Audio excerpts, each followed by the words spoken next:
honestly, one of the best things we could do is have a better educated public because we have a very undereducated public technically, and they have very strong opinions on things that are very technical. The two don't match up. So we don't adopt nuclear power in Scotland because of NIMBYism, like not in my backyard. People don't want to live next to a nuclear power plant because of things like safety concerns or radiation. And to one more tangent, and I don't know how long people are going to be listening for, but if you stood next to uh, uh, what's it called? Where do they put a nuclear power plant? There we go. If you stood next to a nuclear power plant for 1 year, you just stood outside, you'd be exposed to an additional 1 millirem of Mm, radiation. mm, Millirems just the unit that we apply or use, measure in. If you take a cross country flight, Africa, the UK, America, you're exposed to an additional 4 to 5 millirems. So like people have the wrong end of the stick. They don't have an understanding. We can't expect them to because we don't have a press that reports on technical features. So I think starting there is probably really important. And I would like to see transparency in the data centers mm, with the suppliers in terms of, well, what are you using? What power are you using? How does that come about? How could you do better? And I would like to see them not penalized when things aren't going perfectly, when they're saying, here's what we've observed within mm, our data centers, here's where we could do better. We're going to try to get there. mm, And the public doesn't like try and oust them because they're being truthful. So I mm, think all of those things would help. I don't know if that mm, answered your question. mm. I It love a did. tangent. Love a tangent. Yes, so another topical issue. We've Yeah. talked about green, we've talked about sustainability. Yeah. There's a new buzzword that is sweeping through data center, AI. Yes. We wanna, Yes. yes, AI. And then yesterday I heard, though, I read that they fired Sam Altman of the Open That's AI. right. Yeah, Yeah. so there's a bit of shaking that's happening there, but maybe we should focus on data centers and AI for a bit. What do Yeah. you see? I know there are a few data centers who are positioning as AI Yeah. and so on. I don't know how much traction they have gotten. I don't know if there's anything there or just a buzzword. How well, what do you think about AI and data centers? Yeah. I think a few things. So, one, you have to have the rack density, and we touched upon this earlier. So, um, when we first came to market a couple of years ago, absolutely no one cared that our rack density was so high. They were like, well, what are we really going to do with that? And even now, there's, our rack density is still too high, so to speak, because it's 125 kilowatts per rack, obviously. But that's important for AI and it's important for the future of AI. And what I think about AI and data centers starts with what I think about AI. So we are absolutely what I think it's I read his book, AJ Agrawal, I think. I'm definitely mispronouncing his name, but he wrote a book called Power and Prediction. Very, very good book. And he said we're in the between times for AI, between the demonstration of what the technology is capable of, plus the realization of its promise. So we're in the between times of those two things. And AI today is enhanced prediction. It's progress in statistical techniques. It's not something that actually thinks. It carries out specific tasks. And it's really only helpful for 11% of businesses. So it's impacted banking and finance and pharmaceuticals and automotive and some retail and things, and it will continue to do that. That's why we're not seeing this big upsurge in data centers. We're hearing a lot about it. We're seeing NVIDIA do things with it. We're seeing Sam Altman actually, he was attempting, I think, to raise funds for a chip that could compete with NVIDIA. So it's coming, but it's not here yet. And we have to worry about it in the data center industry because we're not well positioned to take care of the future. We can't do it on air cooling. If we're going to do it through immersion cooling, then we're again going to have to think about the impact of immersion cooling on the environment. If we're pumping a lot of water at an angle, over long distances, those sorts of things. So I kind of think to frame it all, we know we're going to need, I think, 33, 34, 35 gigawatts, or what is that? 33,000 megawatts for AI in the next decade. And we can't build that where we've historically built. So we'll see new markets emerge. And I think we'll see those in emerging markets too.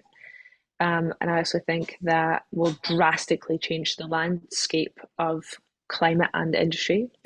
And we've been seeing this maladaptive approach to placement, with the past sort of indicating the future. And I think we'll see a 180 there. We'll see new builds, new routes, new thinking.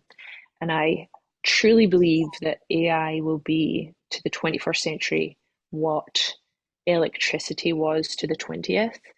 And if we are not prepared for that as an industry, we are blown up into like humanity here. It comes down to us at the end of the day. We have to be able to do this properly without detriment to the planet. It's a huge task. So we have to start thinking about it now. That's all I have on that. Interesting. Interesting. Well, I guess the next few years we'll see Yeah, whether the see what industry happens. heeds your Yeah. counsel and they're better prepared Yes. for AI and everything that is coming. Yes. Yeah. Exactly. Exactly. Okay. So this is we're winding down. So this is a bit Yes. more of, less data center-ish and more you and business and life Mm, questions. So you've worked a bit. You've worked before you founded your company, Subsea Cloud. You've worked previously, different experiences, different continents. How has it been? How's your experience been as an entrepreneur? Especially selling this previously unknown and unseen and unheard products. How's it been? yeah. It's been difficult, actually. It's been enjoyably difficult, but difficult nonetheless because, the subsea space is so esoteric, so unknown, so scary to most people. And it's when you have a product like a car, for instance, it's a new car. People know how it fits into their lives. They know what to do with it. You just have to sell them on the features. It's really hard for me to get to the point of the features because people just want to know the architecture. Like, how does it work? Well, where does it work? Well, how do you do that? And so we never get to how it's beneficial for them. That's been difficult for me. Um, and overall, it's enjoyable. I love getting up every day and doing it. I find it very fulfilling, and that's new for me. I've always sort of just been on the go. Um, so yeah, I would say difficult but enjoyably so. Okay, so difficult and enjoyable. So funding, Yeah, how has it been funding, raising capital, speaking to companies, selling? How has that been for you? funding is difficult. So we've bootstrapped and will continue to bootstrap. And um, I fell prey to what every startup and founder does. It was like, well, people will just get this and I'll be funded within a fortnight. And, a year later, I was like, there's something going on here. There's something amiss. People aren't getting it. Um, we are not fundable for your average VC because we're not software. We're a very capital intensive business, although 80% less than the traditional, but still nonetheless capital intensive. So when people don't understand the subsea environment, it scares them off. We have some natural partners in oil and gas and other subsea asset owners and providers. That's been very helpful. And so we're sort of, I would say, taking this new path, making this new path which doesn't rely on outside investors, it relies on partnerships. And we absolutely could not get a start without our partners. They are far more important to investors, or to us than investors. So it's been difficult because we've had to do everything differently. Um, we've bootstrapped, like I said. We'll continue to do that because now we're in a position where we can. We use some government money where we can, and we have a model for our clients, which means that uh, they get to pay less, but they pay a little bit more up front because their 40% their bill is 40% less than it has been for any other data center company. So we get a little bit more of that up front, and that's very helpful for us going forward. And the other thing I say is to people who are maybe listening who are trying to raise money, it is difficult.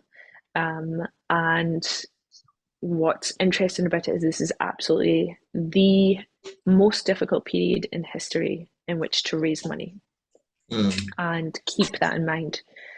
Uh, it's it's just difficult, and mm, fundamentally for a lot of providers, uh, data center is real estate because you mm, get the land, you get the entitlements, you build, you mm, run, or you lease space. So we don't have that, and that's great for our model, but it's hard for people to understand what they're mm, investing in. And then I guess the last point that I would say is I think things are shifting our way. I think it's obviously capital intensive for us.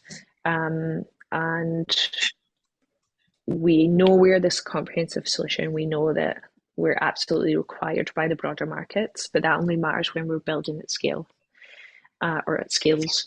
So no one wants to deploy capital in small amounts, and that's important to remember too. And where capital used to be allocated in terms of, well, your hardware or your software or your infrastructure or real estate, whatever it is, it used to be bucketed. Now you have to come with a comprehensive solution, and it can't just be in one thing because no one's investing in one thing anymore. People are under allocated in data centers, but they don't want to invest just in the land. So now you have to be the provider, the landowner, the OTT. Like you have to be a really strong part of the ecosystem, and so we'll see things starting to shift. mm. I've always been annoying for me. I've been in the infrastructure segment Yeah, most of my career, yeah, connectivity, subsea cable, data centers, last mile providers, and it's really annoying that the infrastructure parts usually that everything is built upon is less yeah, valuable than yeah. one app. Yes, It's very it's annoying to yes. me. So because I'm like, if we took this up, there's nothing. There's no app. Yeah, you're so So right. Yeah. yes. Yes. Hmm. So Yeah, you're um right. so now you've written a bunch of books. I know of two books you've written. Mm-hmm. So can you tell us a bit about, I'll do the second book last, but can you tell us a bit Okay. about the art of attacker mindset for Yeah. security professionals? Can you tell us a bit about that? Yeah. Yeah, that book is about how to think like a bad guy at the same time as being a good guy, really. And I can't stop any personality type from reading it. So some bad people might read it who want to do bad, and that's the nature of information, right? There's no information that's just good or just bad. It's kind of what you do with information. So I take a lot of flack for that book, if that's, I don't know if you say that there, but like I get a lot of grief for that book because people are like, well, you've given people the secrets, you've told them how to be bad. And I'm like, well, I don't think I have.